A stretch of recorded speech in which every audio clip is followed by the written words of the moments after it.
Berikut akan kami sajikan prediksi soal asesmen kompetensi guru dan tenaga kependidikan mata pelajaran ekonomi. Semoga soal-soal berikut dapat membantu Anda dalam menghadapi ujian kompetensi guru dan tenaga kependidikan. 1.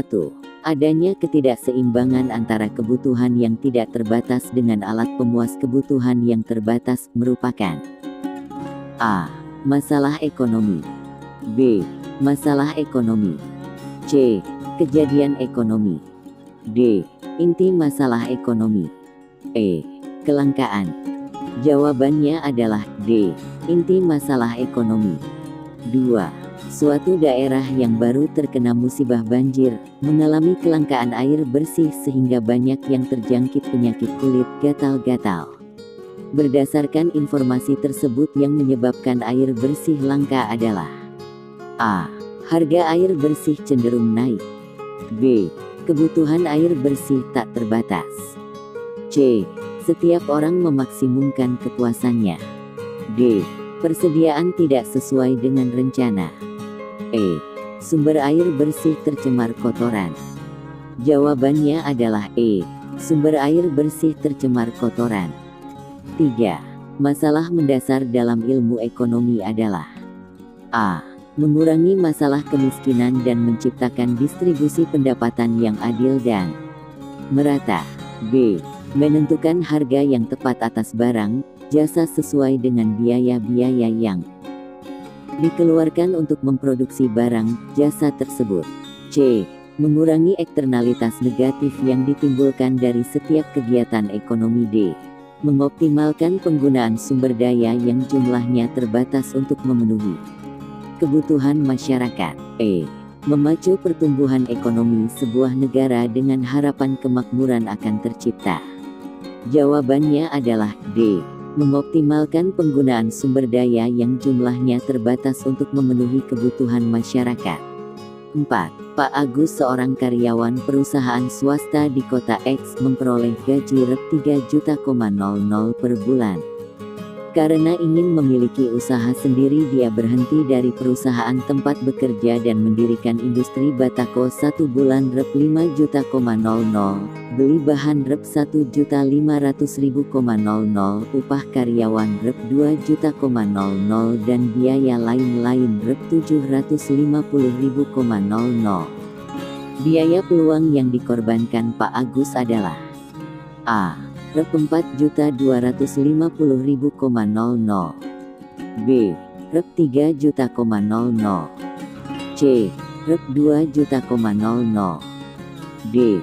Rp1.500.000, E. Rp750.000. Jawabannya adalah B. Rp3.000. 5. Jika pemerintah memberi subsidi pupuk kepada petani, maka tingkat keseimbangan harga dan kuantitas pupuk yang baru adalah A. Meningkat-meningkat, B. Meningkat-menurun, C. Menurun-menurun, D. Menurun-meningkat, E. Tetap menurun. Jawabannya adalah D. Menurun-meningkat. 6.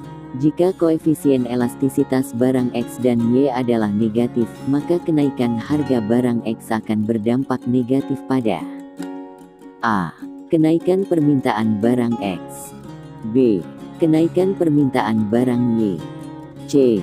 Penurunan permintaan barang Y, D. Tidak mempengaruhi permintaan barang Y, E. Penurunan harga barang Y. Jawabannya adalah C. Penurunan permintaan barang Y. 7. Beberapa pernyataan berikut merupakan pernyataan berhubungan dengan pendapatan nasional. A.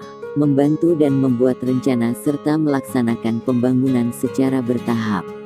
B. Mengkaji faktor-faktor yang mempengaruhi tingkat kemajuan perekonomian. C. Membandingkan perekonomian antar negara. D. Membantu merumuskan kebijakan pemerintah. E. Mengetahui dan menelaah struktur perekonomian. Manakah yang merupakan manfaat mempelajari pendapatan nasional? A. 1, 2, dan 3. B. 1, 3, dan 4. C. 2, 3, dan 4. D. 2, 4, dan 5. A. 3, 4, dan 5. Jawabannya adalah C.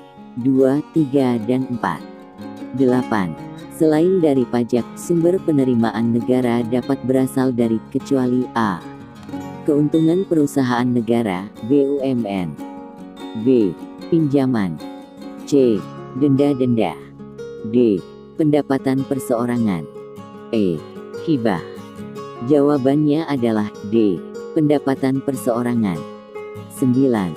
PT Bahagia Jaya sebagai perusahaan dagang, salah satu aktivitasnya adalah melakukan penjualan barang dagangan secara kredit. Penjualan yang dilakukan dicatat dalam jurnal penjualan. Selanjutnya jurnal penjualan yang telah dibuat akan diposting ke buku perkiraan. A. Piutang dagang, D. Dan penjualan K. B. Kas D. Dan penjualan K. C. Piutang dagang K. Dan penjualan D. D. Piutang dagang K. Dan kas D. E.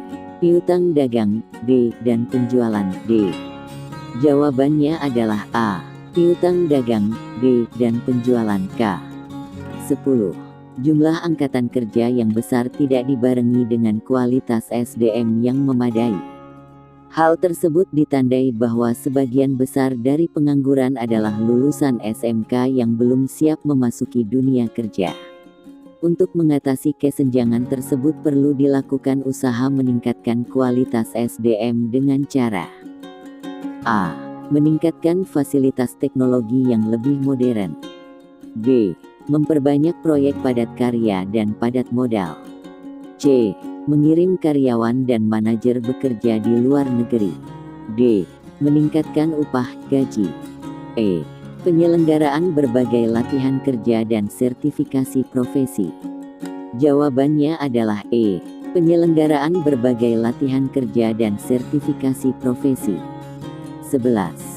Bila seseorang menarik kembali depositonya dari suatu bank umum, maka tindakan ini akan A. Menambah jumlah uang yang beredar. B. Mengurangi jumlah uang yang beredar. C. Tidak mempengaruhi jumlah uang yang beredar. D. Tidak mengurangi besarnya cadangan yang dimiliki bank. E. Tidak mengurangi dana bank yang dapat dipinjamkan. Jawabannya adalah C. Tidak mempengaruhi jumlah uang yang beredar. 12. Harga barang kebutuhan pokok di pasar pada umumnya mengalami kenaikan rata-rata di atas 7%.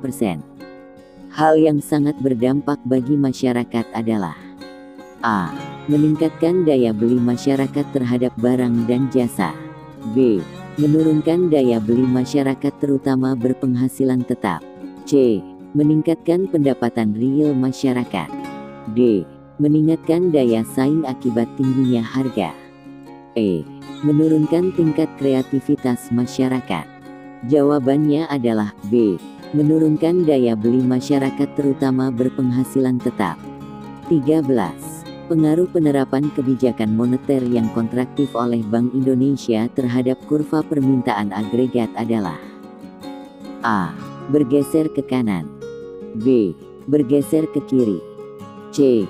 Tetap. D. Bergeser ke kanan kemudian ke kiri. E.